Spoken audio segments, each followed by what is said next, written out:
Hey, how's everybody doing? I'm Rick Hess, Director of Ed Policy Studies here at AEI. Welcome to those of you who are here with us and to the folks who are watching live stream who will be catching this later. Today we're having a conversation about reinventing the undergraduate experience, a conversation with Ben Nelson, the founder and CEO of Minerva. Some of you will be familiar with Minerva. I think that there was this huge Atlantic story 5, 6, 7 years ago now about some of the cool stuff when they were just starting out. Now they're actually several years downstream and have actually built this thing. Ben will tell you why it was that this idea of a new college could have generated so much interest and so much attention. It's really fascinating as he starts to spell out some of the details. But what Ben's really trying to do is figure out a way to reimagine what college is. What it means to attend college, how you think about what you're studying, how students interact with faculty, what the job of faculty is, and trying not to do this either as a kind of one-off or just a quick, fast degree play or within an existing institution, but really thinking this through from start. And I think Ben, as you hear Ben talk a little bit about how they came to it, I think you'll get a sense of just what an interesting enterprise it is. We talk a lot about the need to reform higher ed in a lot of the same ways we were talking 15 years ago about the need to reform K-12. And we did such a bang-up job in K-12 that I'm incredibly enthusiastic about how this is likely to turn out for us with our sweeping plans for fixing higher ed. And given, I think, that we have shown when we try to tackle these questions of quality and access and universality, by starting with policy solutions, how much trouble we've had making things come out. Often, I think there's a case that maybe what we need to start is by figuring out what this looks like for real people and real situations on the ground, and actually try to figure this thing from the ground up rather than solve it from the top down. And that's part of why Minerva appeals to me so much.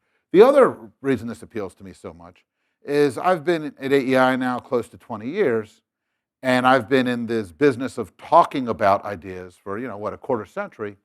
And I got to say, I am more and more convinced every day that the easiest thing in the world is to talk about an idea. Everybody in this town can come up with really cool possibilities of what one might do. That's so remarkably easy to do that it just builds on itself. What turns out to be much harder to do, I found, is not to talk about things, but actually to do them. And I think what's going to be fun about what Ben's going to talk about is this is not something where he's talking about what might be. He's talking about something that a team of folks have actually been able to build. And I always find that much more compelling than the idea. The event itself is going to be remarkably simple. I'm going to ask Ben to come up in just a moment and chat with you for 20, 25 minutes about some of the work they're doing, what Minerva is. Then we'll have a chance to just chat a bit. I'll ask him a few questions, and then we'll open it up for questions from the audience. I will ask you at this point, please make sure your cell phone is off or muted. The hashtag, for those of you who are tweeting about it or who are following along at home, is hashtag Nelson@AEI. That's Nelson@AEI. The event is, of course, being live streamed, as those of you who are watching at home know all too well. And a full video will be posted online after we conclude. Ben Nelson is the founder, chair, and CEO of Minerva, which he started in 2011 with the goal of creating the world's future elite university.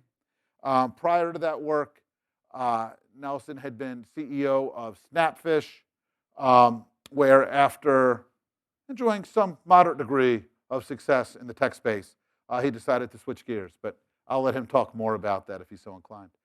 Ben, with that, let me introduce you and turn it over. Thank you much. Thank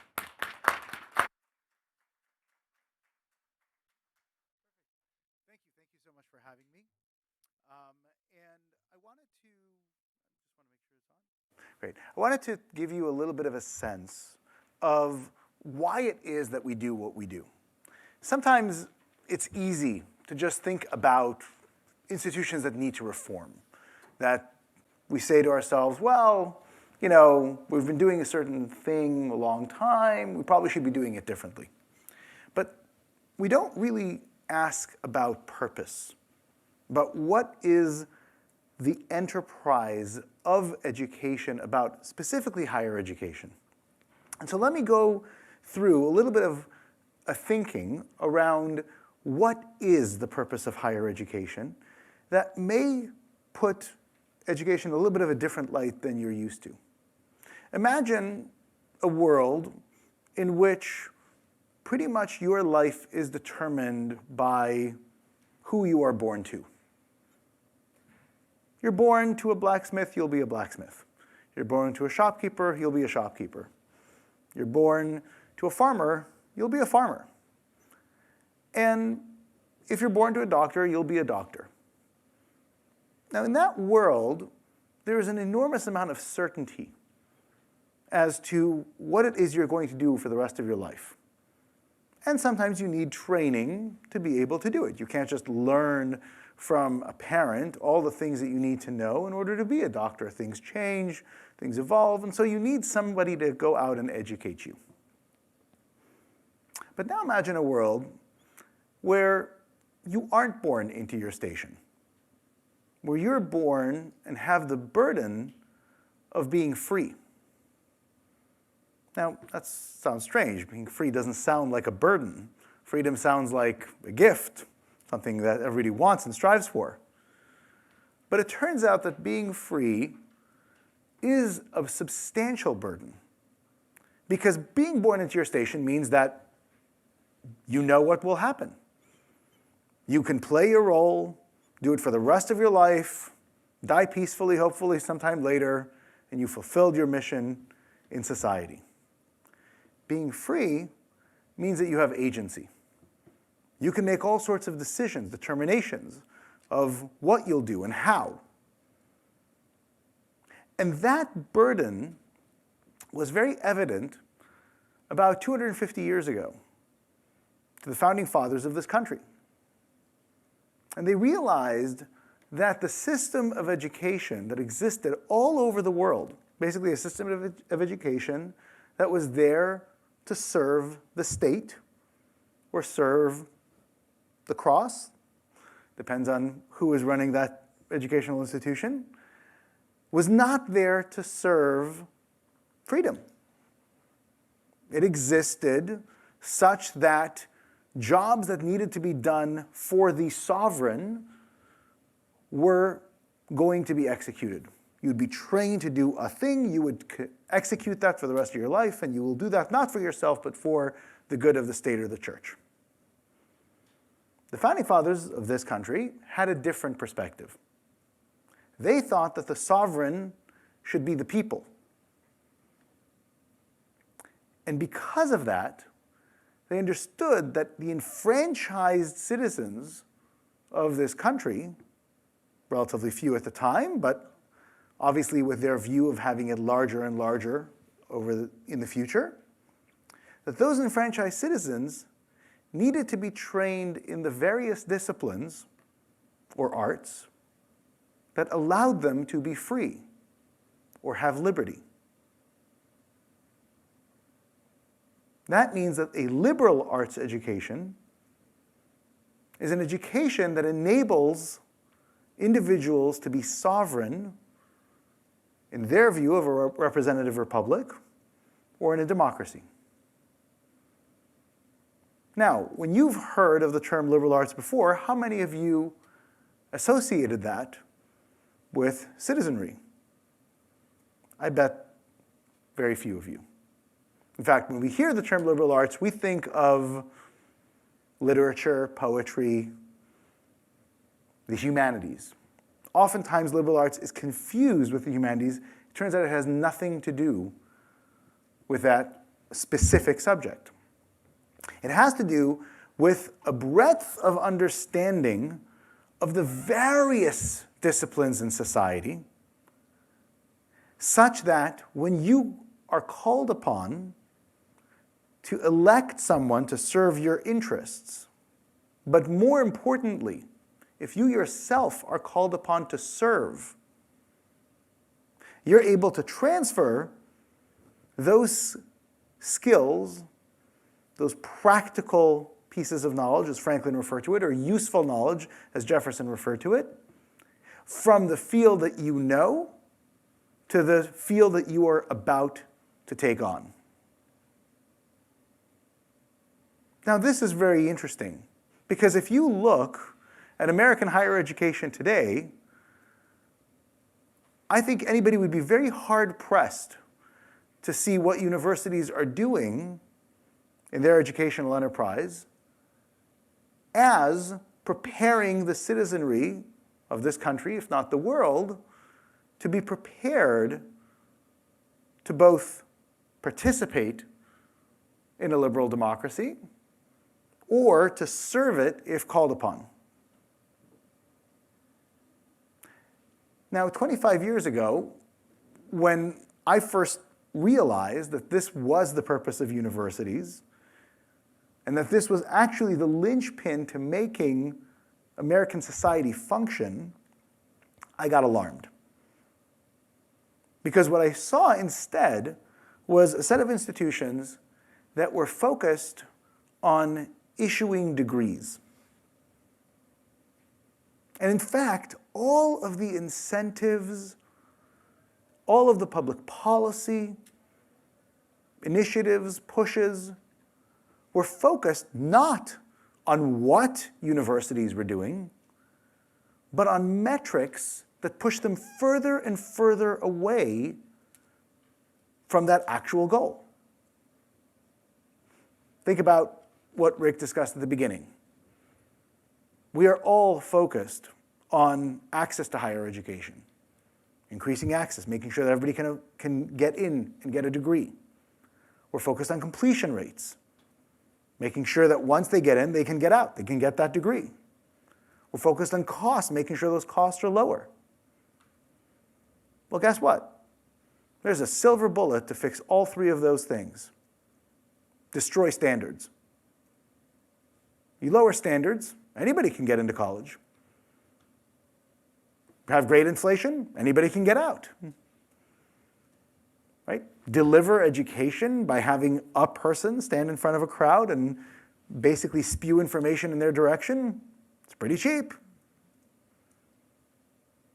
But that isn't the point of higher education.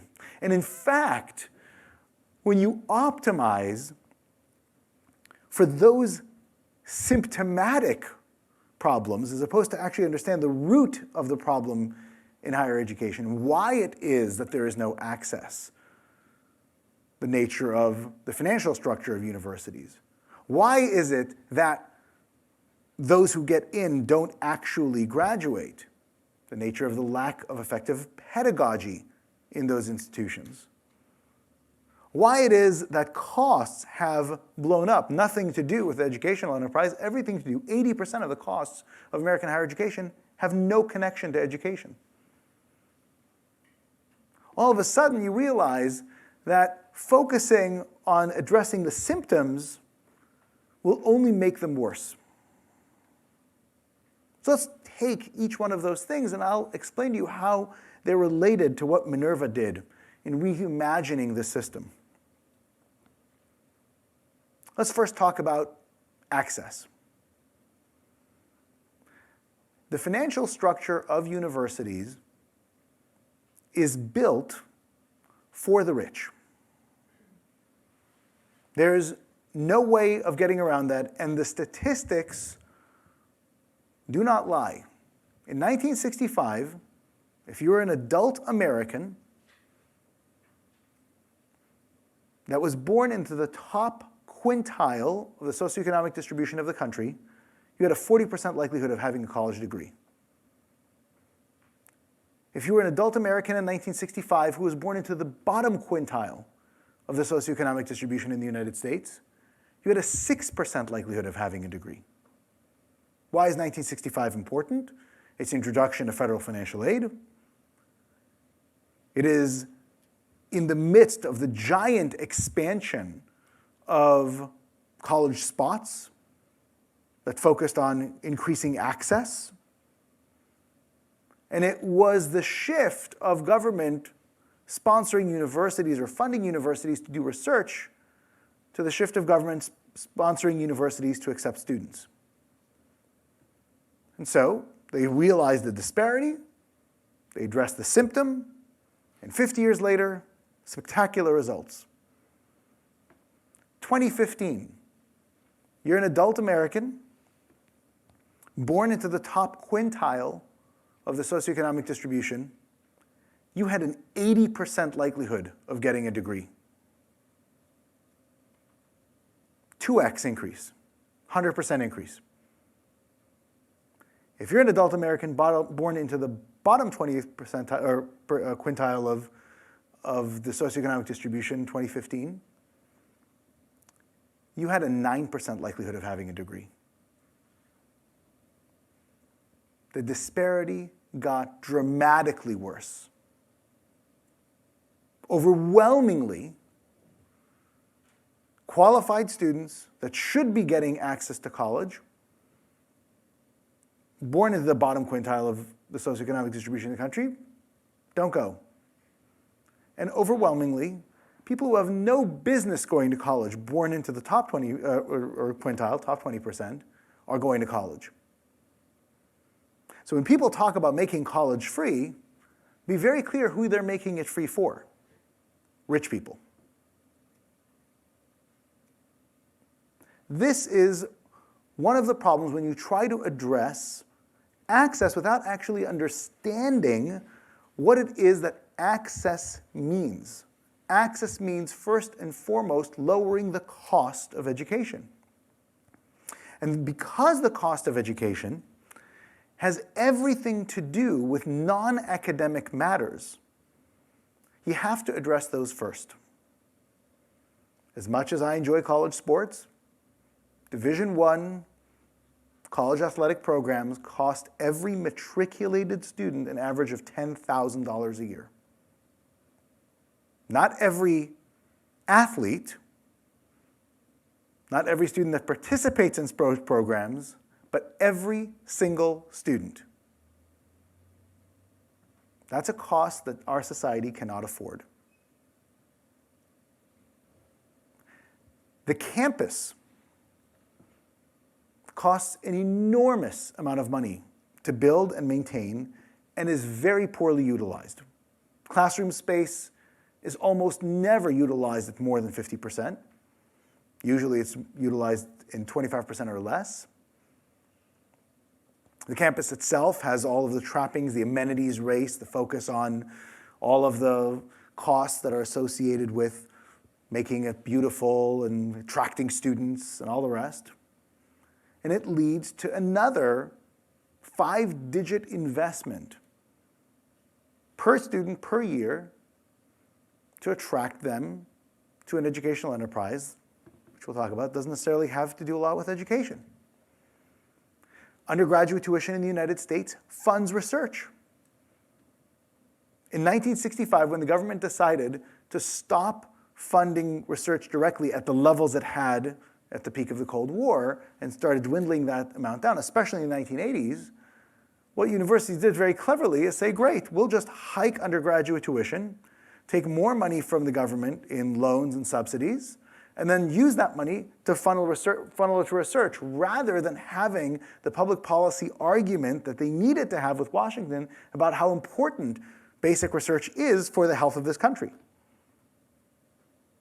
And so we are one of 2 countries in the world that tax 17-year-olds as our national R&D policy. Quite bizarre. And of course, the administrative overhead associated with managing all of these things has cost American higher education an enormous amount. And that's both from a combination of dealing with the complexity of the university and with a number of regulatory issues that are generating an enormous amount of cost into the system. So long as a system requires a non-market-based level of costs, there is no way to incentivize that system to not lean towards rich students. You cannot address access unless you fundamentally reduce the cost of delivery of education. Completion. Good universities in the United States are those that have 70% 6-year completion rates. Okay, so let's be very clear about that. The gold standard of American higher education are institutions that for 70% of their students, that a 6-year time frame is necessary to complete a 4-year degree. And how do they achieve this? They've banned the issuance of Fs. Go and find an Ivy League university's grade distribution for all of their students, and you will be stunned. I got the grade distribution when I was an undergraduate 25 years ago, and actually the distribution was from, I think, the late 80s, so it was 30-year-old data for Stanford University. And I could not find a single D, let alone an F, issued in a given semester.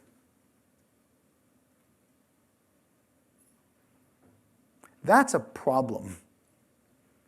Because if the way you're achieving that completion rate is basically by letting everybody pass, you're eroding the core mission of that institution. The way to actually focus on completion rates is to shift the pedagogy at universities. You have to commit to actually educating students. And it turns out that's hard work. Lecturing is easy, and it's very cheap. And so, when universities have to think about where to spend money to reduce class size, to demand more effort from their professors, more time spent on grading, on engaging students, on retraining professors on how to engage students in active learning methodologies, they just decide to opt out of that.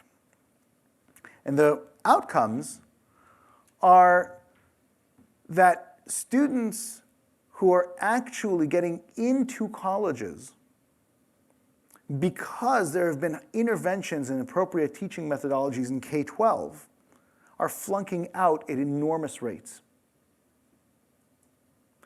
Oftentimes, people blame the K-12 schools on this. It's not their fault.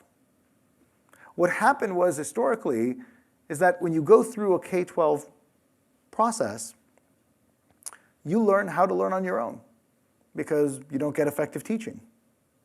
But in schools that care about their students, they engage with them, they're active, students are learning well, they get used to a particular form of education, which is a good form of education. You throw them now into an environment which is lecture-based, where retention of information is less than 10% after 6 months at the end of a course, they get Fs. Of course, not at the elite institutions that don't issue them, but at the state schools that do. And so you have to address not only the cost structure, but more importantly, the pedagogy. But all of that doesn't matter unless you address what it is that universities teach, the curriculum. And that comes back to the point of why universities are there to begin with. The burden that we have as free citizens means that we have to be able to think systematically. We have to be able to understand the difference between a claim and a fact. We have to be able to understand how to make decision trade-offs. We have to be able to understand when we look at data, whether it's well-structured or ill-structured, what does that data actually tell us with certainty or with suggestion? We have to be able to understand how systems interact with one another, and how introducing solutions into complex systems may sometimes make those problems worse rather than better. Understand second and third order effects, emergent properties, etc. And we have to understand the tools that we can use to communicate and work with one another. If you go to any university website, you'll see the claims. We will teach you how to think critically. We will teach you how to solve problems. We will teach you how to communicate effectively, how to be global citizens. Yet when you look at the course catalog, what does the university teach? Departmental, subject matter education. And unfortunately, studies have proven, without a shadow of a doubt, that when you learn particular cognitive tools within a subject, the human brain is not facile enough to adopt it into another subject. You actually need to study concepts across disciplines with the same taxonomy so that you are able to apply that practical knowledge into novel situations. And it turns out you can't do that by delivering education one course at a time, disparately. You need a unifying approach to education, a curriculum. And that's fundamentally what Minerva has demonstrated that we can do.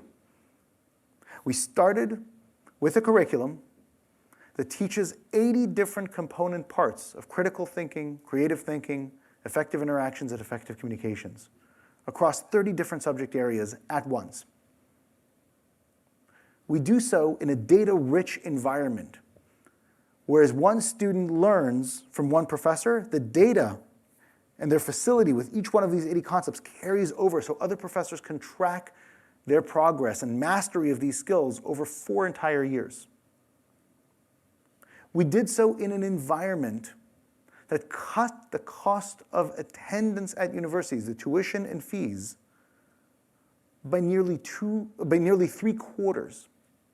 $15,000 a year compared to $55,000 by the elite privates now. And we did so in a way that has high completion rates with the issuance of Fs, and ensuring that students get a global exposure, not because we sequester them in the campus, but because we provide them real-life living experiences in 7 different cities across their 4 years. Minerva serves to demonstrate that fantasy that Franklin and Jefferson and the other founding fathers had about what's necessary for education to exist to support a representative republic can be a reality. But it requires a radical rethink and an addressing of the core problem first as opposed to a focus on the symptoms. So with that, we'll have some Q&A. And we can get into more detail. Fantastic. So, Ben, maybe let's just start. You covered a lot of ground there, so let's bring it back to some of the design particulars of what you guys have built. So how big is Minerva? How many students? How many faculty? Students start their first year with you in San Francisco. Talk a little bit about how the pieces work. Yeah, sure. So Minerva is a very small institution, 600 students across 4 years, about 150 students a year. And that's particularly remarkable because when you look at the cost of delivery of education, there are benefits of scale. So the fact that we can offer an undergraduate degree at $15,000 a year for what would be a very small liberal arts college size is amazing. You don't get any kind of economies of benefit or economies of scale benefits in higher education until you're in the tens of thousands of students. And of course, we also deliver an extremely high-touch experience. So we educate our students in classes of 15 or 16 students per class. You can actually use the same techniques that we have through partner institutions for 100+ students in a class with the same kind of educational outcomes. So you can actually bring the cost of education even further down than what we've demonstrated with our own institution. And so 150 students in each year. How many applicants nowadays? Last year, we got a little over 23,000. For 150 slots? Yes. Okay. Students are in classes of 15 or 16, but they're not physically in the same room. Is that correct? Correct, right. So all the students live together in residence halls. First year is in San Francisco, and then the next 3 years in 6 other cities, 1 semester each. They move as a cohort. Korea, India, Germany, Argentina, UK, and Taiwan. And they come back to San Francisco for a month to graduate. But their classes are all done via live video. So even though they all live together, the classes are held with a camera pointing at every student's face and at the professor's face. And rather than the professor lecturing, they had to do shock homework, come to class prepared, and then they do novel applications of what they've studied on their own in these new scenarios. And so that way they can actually deploy those thinking tools in new ways, and that ensures that they're able to transfer into new areas. You have all the students together. What's the rationale for having them use the video platform? It's really a fascinating kind of scenario where our assumption is that offline interaction is the gold standard, whereas online interaction is somehow deficient. So let me give you a great example, simple example, of how that's patently not true. Think of the lecture, right? I just lectured to you guys for 25 minutes. Now, you're all live, you're all here. Now, if you instead were to watch a recorded version of that same exact lecture, no difference, you'd at least be able to pause and rewind when I said something particularly crazy. And said, wait a second, I don't get that. I need to hear that again. Hence, technology mediated, better than live. There's no other difference. Nothing happened here during the lecture. Nobody stands up and shouts and says, oh my God, that's crazy. You're polite, and you sit and you listen, and that's good. But the delivery mechanism of it is hampered. The same thing is true of a seminar, right? This is an interesting example. We have a room full of people here, but you ask me a question and I look at you, I see no one to my left. They all blur. And so in a one-on-one conversation that people are listening to, that's fine. But if this was a class, and I were to ask you a question, and I wanted to make sure that people are actually paying attention, they're active, the fact that they're not in my field of vision is a problem. Another example, because the professor in Minerva classes don't speak very much, they actually just facilitate. They want to make sure that there's an actual distribution of conversation, that people don't dominate a particular conversation. If you have even a 15 or 16 person class, a professor's ability to both manage class and keep track of how much time everybody's speaking is impossible. On Minerva Forum, on our environment, we track everybody's speaking time second by second. And the professor can look at the videos and change their color to be green, yellow, or red. And they know who to call on to balance out talk time. One last example. When we first did class, our very first time, one of our professors decided to run an experiment. So she asked all the professors that were teaching, and it was a very small pilot class, 20-some students. But for the first 2 weeks, she asked them at the end of class to sit down and just write down the name of the student who did best in class. Did that at the end of every class for 2 weeks. And what happens in Minerva classes is professors go back, they listen to the video again after the end of class because we record it, and then they grade the students. They actually give them feedback on what they said and how they applied those concepts. So a lot of feedback in the system. So then she went back and she looked at the actual grades that students were getting. Fascinating result.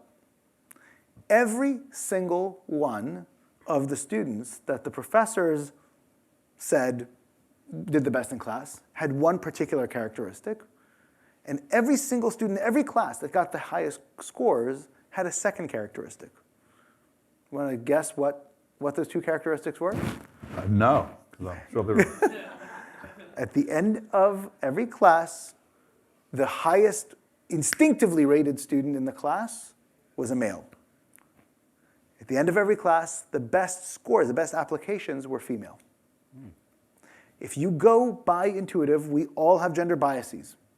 Just the reality. And by the way, these professors were both male and female. And so when you go, again, without technology mediation, without using rubrics and having a more dispassionate assessment, you provide false confidence to men, which is bad for them, and false lack of confidence for women, which is bad for them. So it's not about, having somebody at the expense of another. It's about bad instruction. If you give positive feedback for somebody who sounds confident but is saying nonsense, not good instruction. If you give negative feedback for somebody who sounds not confident but is correct, also not good. Now, when you raise all this, faculty, I teach at a few universities, faculty I know have no clue how you would go about teaching in this manner. So how do you find faculty? How do you prepare people to do this kind of teaching? So luckily, universities massively overproduce PhDs. And so that's a good thing. It's a good thing because it means that we have an enormous pool of candidates of faculty members, and we can pick the very, very, very best for our institution. And we have a spectacular group of faculty members at Minerva. What we look for, however, is a little bit different. In the traditional university environment, of course, the only thing that matters is your research. University professors aren't hired for their teaching, and in fact, there's this myth that the colleges, right, the little liberal arts colleges, inappropriately named, but that's what they call themselves, are there for teaching, where the big research universities research. Ask yourselves one day, why is Williams considered great, and why is pick of some universities, some liberal arts colleges ranked 50 spots below Williams, ranked 50 spots below? It's like, well, that's interesting because the difference between Stanford and the Ivies and a big state research university. They produce less research, right? And ultimately, that's why the rankings are the way they are. It's basically a research ranking. So why is it that Williams has this? There must be some other measure. And you say, oh, okay, well, it must be that they're better teaching. No, zero correlation with teaching. There's not in the hiring process, not in the promotion process, not in anything else. They must have vastly better outcomes. Well, it actually turns out that outcomes don't really correlate very much, especially when you look at outcomes compared to where the student came from, right? And it turns out that universities add almost no value when it comes to where you'd be expected to do based on your parents and where you're coming from. It turns out that the thing that makes Williams Williams and the school 50 spots below it, 50 spots below it, is the quality of research of their faculty. And that's because still, even those colleges will have a faculty come in and do a talk about the research and hire on research. They'll get tenure based on their research.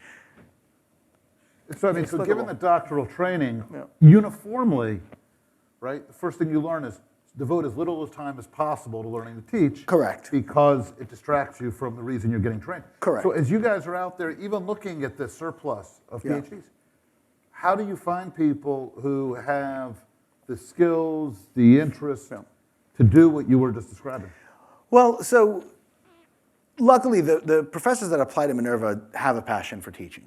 And they wouldn't, we don't provide the kind of push and support for research as traditional universities do, and so there's. Do your faculty do research? Or yes, some of our faculty continue to do research, which is fine. And are they full-time with you at Minerva, or are they? Overwhelmingly. Every once in a while, we'll have one or two faculty members that will have either research appointment somewhere else, or they'll, be running a business or an institute, and we'll teach with us part-time, which is nice. And are they physically in the Bay Area, or all over the world? So we have no geographical constraint for our faculty.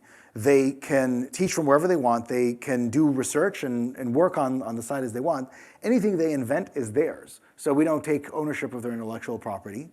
We train them on how to teach, and we select faculty that are fundamentally broad in their interests and approach, as opposed to narrow. How much do they teach?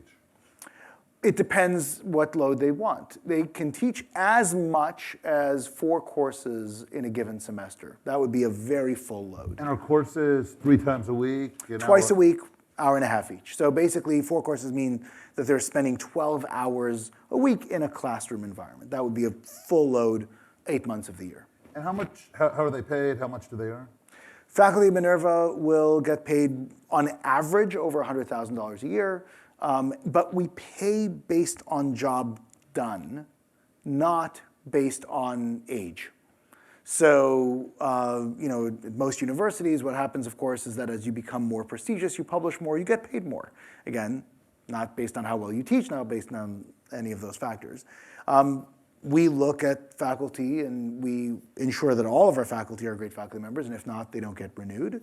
And then we pay them based on job done. So it just so happens that we wind up having a faculty that are mostly earlier on in their career, simply because for them, the advantage of getting a higher salary than they would get elsewhere is also attractive. Whereas if you are a tenured professor at an Ivy League university, you're making $300,000 a year, you're teaching 1 course a semester. How big is the faculty? About 70 faculty members. And so given the way you framed it, that there's the constructs, so how are they organized? Are there departments like we would recognize, or? There aren't departments per se, but there are broad clusters, right? So we have 30 different concentrations, which what most universities refer to as majors, and 5 colleges. So natural science, computational science, social science, arts and humanities, and business.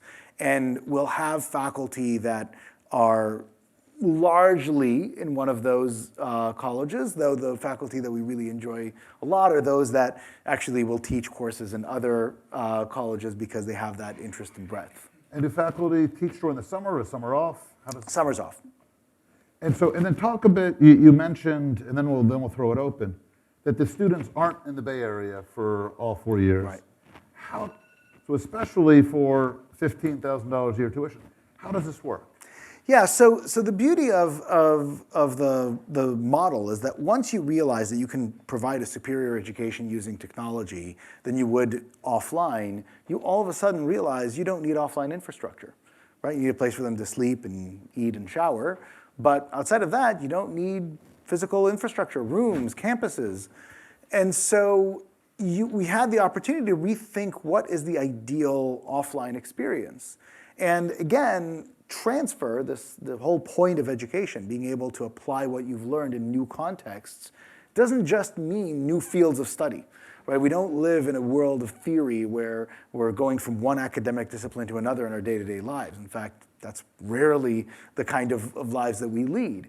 What we wind up doing is we wind up applying what we've learned in new contexts, in new cultural contexts. And so the ability to actually apply what you've learned, in the first year in San Francisco, and then in the first semester of your second year in Seoul, South Korea, and then 4 months after that in Hyderabad, India, you are going to get a real education, right? Because even when you think about problem solving in the Bay Area, startup capital of the world, everybody there is there to solve problems. That's at least what they think. And so when you go and even deploy these vastly more effective problem-solving techniques that they get taught than is practiced in the Bay Area, there's a receptivity and an openness, right, in the culture to solving problems, right? Now you take that same perspective and you move to South Korea, and now all of a sudden, even though everybody wants to solve problems, there's a different nature of hierarchy there. And so if you're in a room and there's a very senior boss in the room, what that individual will say will oftentimes trump the facts, right? And you have to be able to understand that culturally and be able to navigate around that if you want to solve that problem. Now you move to a place like Hyderabad where the concept of hierarchy is very different. You identify a problem, oftentimes that's an embarrassment. So you'll oftentimes have people tell you, oh yes, that problem existed, but we fixed it already, even though people weren't even aware of that issue. And so again, this is the reality of transfer. And being able to just get a glimpse of that makes you agile in your thinking and how you deploy these tools. All right, let's go ahead and open it up. Catch Brendan or Hannah's eye. We'll just, or Jess, just like always, would ask folks to identify themselves, name, affiliation, and actually ask a question. If we get 15 seconds down, I don't see a question in sight, we'll give somebody else a shot. Yes, sir. Steve Crawford, George Washington University, Institute of Public Policy. My question has to do with this awful one that we talk about so much, outcomes, and in particular, how you measure them, how you know what counts. I don't know how many years of graduates you have, and whether you do satisfaction surveys or the kinds of things Gallup's been doing with the folks in Indiana, but at Purdue. But I'm very interested in how they're doing professionally and otherwise. Yeah, a great question. So we have three areas in which we look for outcomes measurement. The most important, the one that people find least interesting, which I don't understand, is internal. We identify, as I mentioned, 80 different elements of practical knowledge, from understanding the right problem, which problem it is that you need to solve before you start solving it, to how to understand your audience when you're actually speaking to them and understand how you modify what you say based on who's hearing it, to emergent properties, to levels of analysis, etc. And we can track across 4 years every single one of our students' development in these 80 areas, and all using rubrics across the assessment of 30 different professors. That data is enormously valuable. And the reality is that in any educational environment, if you want to measure a particular outcome, it's not hard to do it.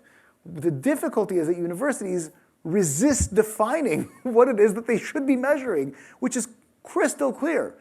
These are not invented things. We looked at the component parts of critical thinking, the component parts of creative problem solving, and we broke them down into those component parts. No one thinks that universities shouldn't teach critical thinking, but they say, oh, it's too hard, I don't know what it is. Well, it's pretty simple, right? There are many different heterogeneous things that make up critical thinking. They may not be related to one another, but in totality, they make up that category. The other two buckets. So second is we then use some third-party assessments, and unfortunately there's none that are comprehensive or great, but the closest one we could find was a collegiate learning assessment that Richard Aron's book was based on. We actually give our students that assessment at the beginning of their first year and the end of their first year, as opposed to just the end of their 4 years. And we've demonstrated that, at least with the first class that took it, which was our second class, overall, we were kind of lucky that they didn't start quite at high enough of a level as the other classes have, because we've gotten more selective over time. But the delta that they were able to show, basically at the end of 8 months, they topped out. So they started at the 78th percentile compared to graduating seniors. By the end of the first year, they were 99th percentile. And that 21% increase was the highest increase the CLA had ever seen any university perform across 4 years.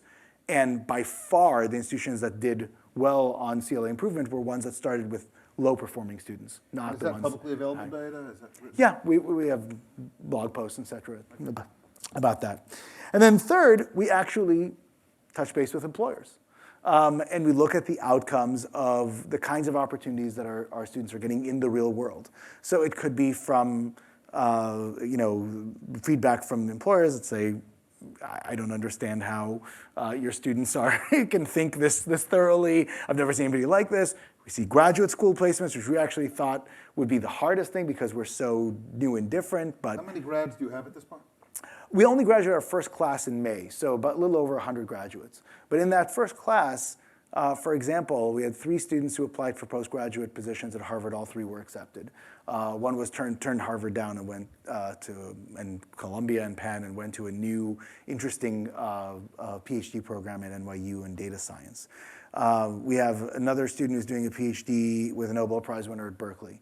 We have another one who's doing a master's in physics, and we had another one doing a master's in physics in Cambridge. We have one student who is debating between doing a PhD in computer science in Chicago and an international relations master's at Fletcher, and convinced both of the other institutions to let him matriculate at the other at the same time. So he's doing both. We've got, I think, 3 or 4 doing PhDs in computer science at top-notch institutions all over the world. And again, that's just on the graduate school side, on our very first class. And oftentimes the kinds of jobs that our students are able to get are not undergraduate level jobs because they think in much more mature ways. Any one of these data points in and of itself is, I think, impressive, but is an isolation. But when you triangulate them, and you can see internal measures can marry the outcomes that you see from third-party assessments, which marry the feedback that you get from the real world, you kind of know you're doing something right. And to this larger question, is there kind of a third-party partner going forward who will be looking at this in partnership with you, or? You know, we'd like to find one. We just haven't found a really great test. So if you want to propose an idea of somebody who can actually devise it. But no, just being open to it's always a wonderful starting place. Who else? Right here, man.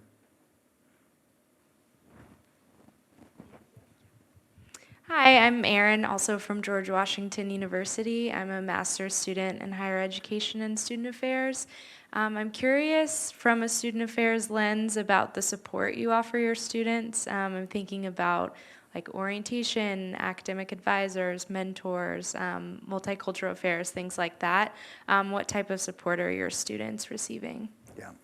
So we spend a pretty substantial focus on students' connection to support mechanisms because they do, they go through some very rapid adulting at Minerva. You take students from high school and you say on day 1, there's no cafeteria, there's no university gym, there's no campus. You're plopped down in a building in the middle of San Francisco. Enjoy. So it's hard, and not to mention that, our academic workload is incredibly intense. The fact that they're surrounded not only just by, this amazing city and all of their day-to-day responsibilities and all their academics, but also academic advisors or formal mentors. That's right. So we have basically 5 interfaces for students. So there's academic advising, which is mostly focused on the upper level years because in the first year it's a core curriculum. Everybody takes the same thing. There's a coaching and talent development group, which is our version of career services, which is actually serves more like your agent than a career services office, which is in broad. So understanding your strengths, your weaknesses, putting you in the right types of opportunities, et cetera. There's, of course, a mental health team, which is really superb. And are these virtual too, or are these in person? Coaching and talent development is a hybrid between remote and in-person. Mental health is in-person. Advising is remote, mostly. Then there's the student experience, which is all residential, and it integrates you into the city. So it's not really, it's an actual curricular function or co-curricular function. So that, for an example of that would be? Would be, for example, you're in Seoul, you're not just there, to cook your own food, you're there to actually meet the most interesting business, political, cultural figures in the city, to do various types of integrations into the city, understand So it, there's et a cetera. Minerva employee there Correct. who sets up these interactions? Exactly, who sets up and manages them. And then there's the in-house student affairs group, which is everything from I cut my finger while cooking and I need to go to the hospital to, my sink is clogged and I need to report it. And so you're in Seoul, this cultural affairs piece. Is this once a week, once a month, daily? Yeah, so it becomes a little bit less intensive as the years go on because the students become more independent. In the first year in San Francisco, we have multiple programmings a week. So I mean, basically you're constantly, I mean, you can't go to all the co-curriculars. There's just too many of them. And then as the years progress, we shift more of that. And in general, the whole idea is we shift more and more of the adulting to the students. So we kind of give them a lot of training wheels in their first semester in San Francisco, second semester in San Francisco, we take some of those training wheels off, and then as they go abroad, it continues. Right here, please. Hi, Anne-Marie Waterman, Howard University PhD student in higher education, leadership, and public policy. So my question is, what would be a profile of a student that would be attracted or that you might recruit to your program? And second, what are the demographics? So age, gender, all of the usual numbers. Yeah. So very good question. Who is attracted to Minerva? My God, that's, there are a lot of students that are attracted to Minerva because we have so many applicants. The ones that wind up getting admitted. Is there an application fee? No, it's free. Okay. Yeah, it's very important for us to have an open playing field. So the ones that wind up getting admitted are really a combination of students that are, this sounds trite, but it's actually quite rare, students who are very hardworking and students that have kind of inherent talent and potential. And it turns out that a lot of students that are very, very talented wind up being kind of lazy because they don't have to work hard. And a lot of students that work really, really hard may not have that latent talent. And so finding that intersection is rare. And that's what our process is all about. The admissions process at Minerva is radically different than a typical Ivy League university. So we don't look at SAT scores. We don't look at basically any of the indicators of wealth that most applications are all about. And so the result, so again, typical Ivy League university, $70,000 a year, tuition fees, room and board. 52 to 55% of the student body can afford to pay $70,000. They'll try to mess with you with all sorts of fake statistics about more people getting aid. That's a lie. They include things like, you know, the people who go and pick up their $1,000 essay-winning check in their Porsche, and that counts as people who get support. So it's 52 to 55% of the students in Stanford or the Ivies. We charge $30,000 a year, tuition fees, room and board. 80% of our students cannot afford it, and 75% of our students can't afford $20,000 a year. And we have zero advantage, zero for socioeconomic status, you know, any characteristic whatsoever. So what's the demographic makeup of it? So the demographic makeup of the students is quite different. We're 85% not American because we treat non-American applicants just like American applicants. We don't gender balance in any way. So bizarrely, three of the five classes we've had so far were 50% male-female. Can't explain why. Our second class was 55% female, and our most recent class is 60% female, which is more in line with the trends of higher education. But again, cannot explain what, because it's just luck of the draw. The socioeconomic distribution of the students is broadly similar across countries, even though now you're getting into very small numbers because the 600 students come from about 60 different countries. So you're talking about very small numbers. But for example, the percentage of students on financial aid from the United States is the same as the percentage of students on financial aid from outside the United States. Which is roughly? 80%. Okay. Yeah. So. And race ethnicity? I mean, we're 11, 12% of African descent. We're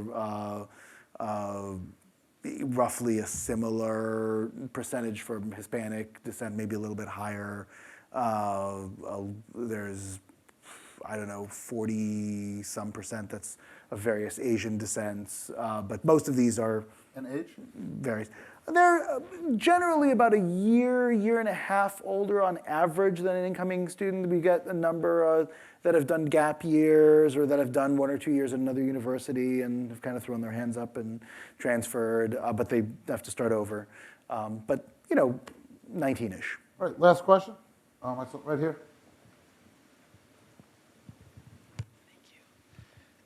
My name's Max Tui. I work at AEI. So obviously, Ben, you've invented something new here. And my question is, are there any aspects or components of traditional colleges that you wish you had? Like sports, student programming, things like clubs. Is there something you're like, we can't do it, but I wish we could? It's a good question. I mean, in general, things that we wanted to preserve, we did.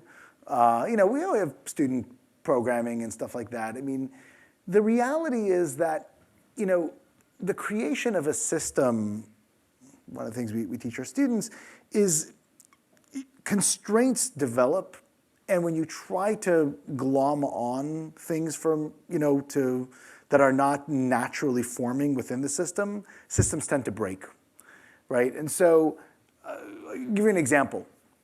You could say, I want to have Minerva. I'm going to just do exactly what you do, but I want to be like competing in Division I athletics, right? Just add that. Minerva would be destroyed, right? Because all of a sudden, the way you do admissions is different. You're going to have all sorts of different types of things, right? And just look at the time that is required to be a Division I athlete.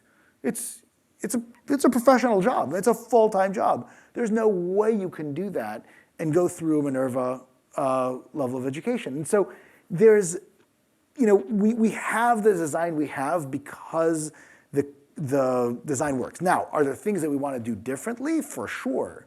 But they aren't necessarily things that we want to borrow from the existing model. What's one thing you'd like to do differently?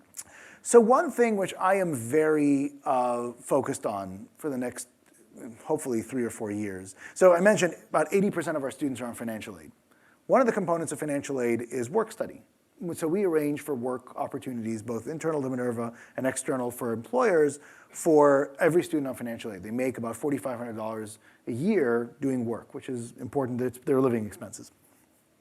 Now, the problem then is that 80% of our student body works 8 to 10 hours a week harder than the 20%. Guess which 80% that is? The poorer ones. So now you're taking people who come from economically disadvantaged backgrounds, and you're saying, yeah, everything, all this crazy intensity you're doing over here, you go work harder. And then the 20% that come from more privileged backgrounds, you say, yeah, you don't need to work that hard. Now, I like work, and I very much like intensity of work. And so I don't want to get rid of work study. I want to make it mandatory for everybody. So I want to make Minerva into a working college, where you get in, you have to do work study. That's integrated into your academics. You have to actually demonstrate how you apply what you've learned into a real world job, and you get paid. Doesn't matter if you need to get paid or not, but that'll bring the cost of attendance down by $4,500 because everyone is going to be able to make that money, and it will even out that playing field.